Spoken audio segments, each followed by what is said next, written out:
दोस्तों, आज हम पढ़ेंगे कक्षा 11 के विश्व इतिहास विषय का अध्याय 9 जिसका नाम है औद्योगिक क्रांति।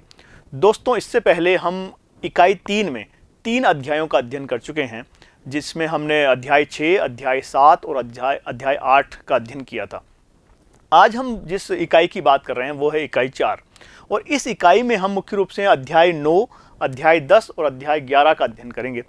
और इस इकाई का जो पूरा नाम है वो है आधुनिकीकरण की ओर। जब हमने इकाई 3 समाप्त की थी तब आपको बताया था कि हम जिन घटनाओं का अध्ययन कर रहे थे, इकाई 3 में हमने जिन घटनाओं का अध्ययन किया था उसमें मुख्य रूप से हमने मध्यकालीन घटनाओं को शामिल किया था और कुछ पूर्व आधुनिक काल की घटनाओं को उसमें हमने शामिल किया था। मध्यकालीन घटनाओं में हम मुख्य रूप से ये सामंतवाद के बारे में हमने अध्ययन किया था और देखा था कि किस प्रकार जो सामंतवाद था वो पूरे मध्यकाल की एक प्रमुख विशेषता माना जाता था। और वहाँ हमने आपका प्राचीन काल से और मध्यकाल से संबंध जोड़ा था। इस तरह से वहाँ हमने पूर्व मध्यकाल का भी अध्ययन किया था। कुछ घटनाओं के बारे में आपको बताया था कि किस प्रकार वहाँ रोमन साम्राज्य की समाप्ति हो जाती है और उसके बाद भूमि पर नियंत्रण को लेकर एक नया संघर्ष शुरू हो जाता है, जिसकी वजह से सामंतवाद उत्पन्न होता है। और सामंतवाद जो है वो पूरे मध्यकालीन यूरोप की सर्व प्रमुख विशेषता मानी जाती है। इसी वजह से हम कई बार जो मध्यकाल का युग है, कुछ इतिहासकार उसे एक अंधकार का युग भी कहते हैं। तो सामंतवाद के और फिर आगे हमने जो इकाइयाँ थी और मुख्य रूप से जो हमारी इकाई 3 थी उसका नाम था बदलती हुई परंपराएं। तो क्योंकि वो परंपराएं बदल रही थी और वो बदलाव जो था वो किसके लिए रास्ता तय कर रहा था, वो जो बदलाव हो रहा था उन तीनों अध्यायों में हमने होते हुए देखा, वो मुख्य रूप से हमें आधुनिक काल की तरफ ले जा रहा था।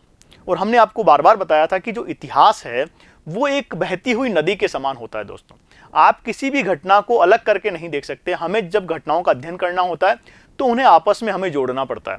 हर घटना का तो अलग से कभी अध्ययन नहीं किया जा सकता। लेकिन इसीलिए हमने आपको वहाँ कुछ प्रमुख इकाई 3 में वो प्रमुख घटनाओं को हमने शामिल किया था जिन्होंने वो रास्ता तय करने में हमारी मदद की थी जो आधुनिक काल की ओर हमें ले जाता है। हमने ऐसी कई विशेषताओं का अध्ययन किया था जो हमें आधुनिक काल की आहट देती हुई नजर आती हैं, जिसमें हमने मुख्य रूप से देखा था अध्याय 7 में जब हमने अध्ययन किया था पुनर्जागरण काल का। यूरोप में जो पुनर्जागरण काल आया था वो आधुनिक काल की एक शुरुआत माना जाता है।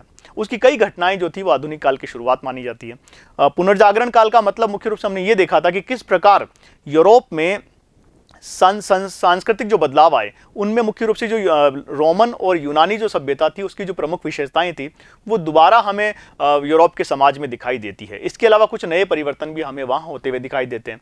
तो जो सांस्कृतिक बदलाव आए थे उन्होंने आधुनिक काल की नींव रखी थी। इसके अलावा बाद में हमने देखा था कि जो 8वां अध्याय था उसमें हमने देखा था कि संस्कृतियों का टकराव किस तरह से हुआ।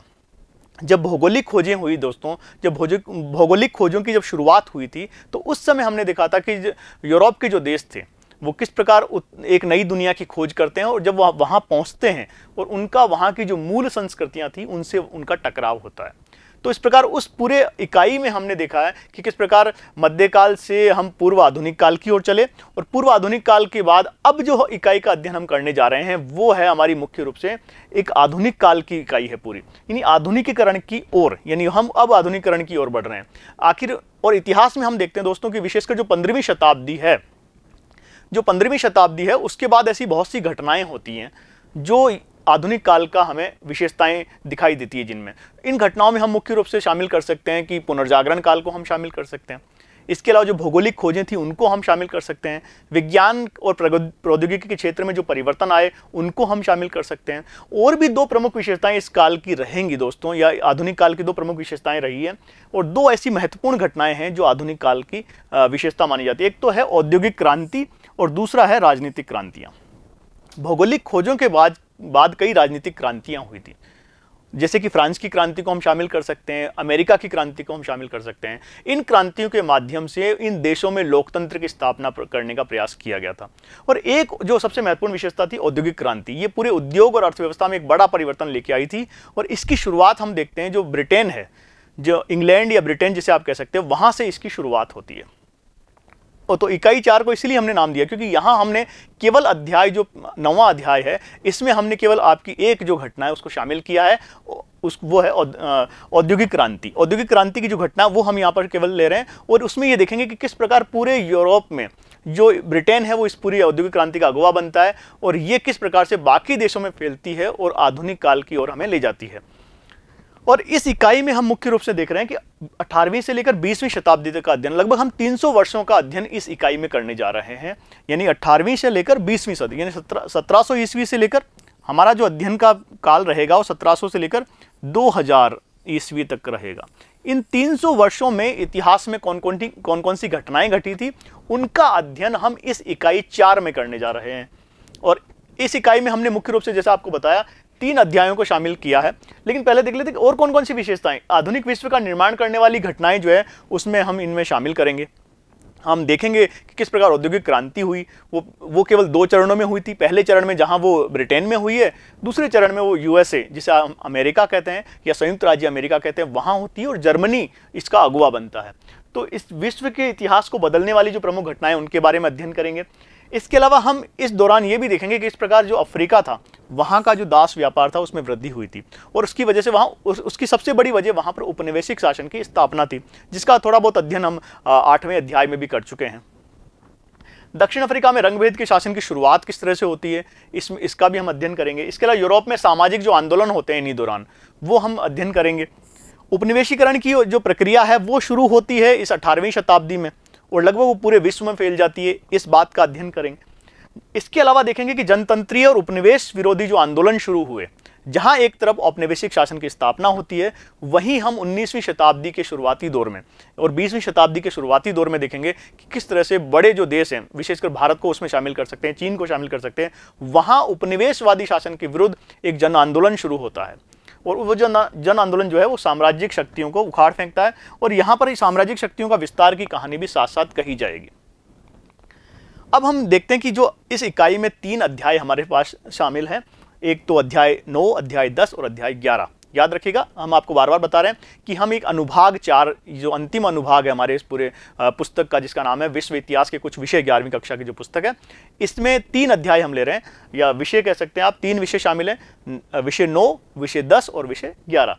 तो औद्योगिक क्रांति की बात करें तो यहाँ हम ये देखेंगे कि ये जो 18वीं से 19वीं सदी में जो परिवर्तन हो रहे हैं उद्योग और अर्थव्यवस्था में, उनको हम शामिल करेंगे। और मुख्य रूप से यहाँ इस अध्याय में हमारा जो ध्यान है पूरी तरह से केंद्रित रहेगा ब्रिटेन की भूमिका पर।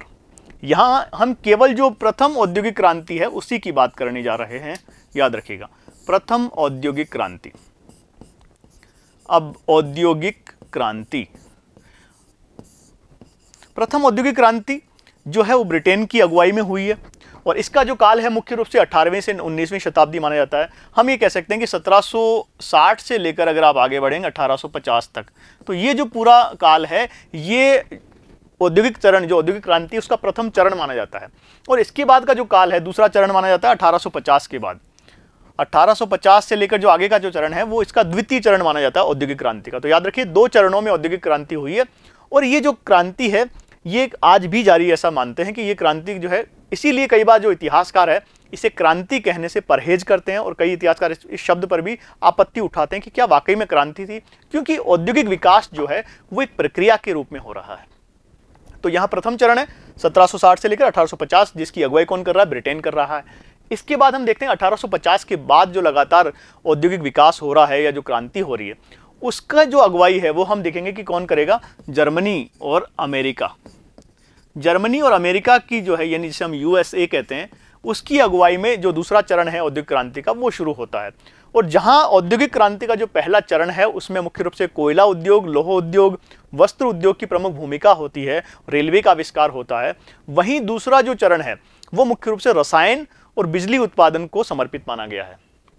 तो 2 क्रांति के 2 चरण आपको याद रखने, लेकिन हमारे जो अध्ययन का विषय है वो केवल क्रांति का जो प्रथम चरण है वही है। आगे के अध्याय में हम जो क्रांति के दूसरे चरण है उसमें अमेरिका का विकास होते हुए हम देखेंगे।